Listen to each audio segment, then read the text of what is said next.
Και μετά το πάρκο μια μυστική είσοδος για άλλο πάρκο. Κάνα πάρκο ρε παιδιά δεν υπάρχει. Τι γίνεται? Ίδιο το πεδίο του Άρεος είναι. Για να μπούμε μέσα.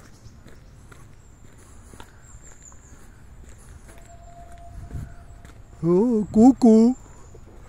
Ελπίζω να μην με βιάσει κανείς. Ή μήπως με σφάξει κανένας εδώ μέσα. Δεν νομίζω.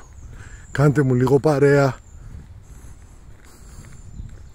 Όσο καταγράφω μπορεί να μην την πέσει κανένας. Προφανώς το βράδυ αυτό κλειδώνει. Γι' αυτό περάσαμε και την πόρτα. Ωρε φίλε. Τι γίνεται εδώ?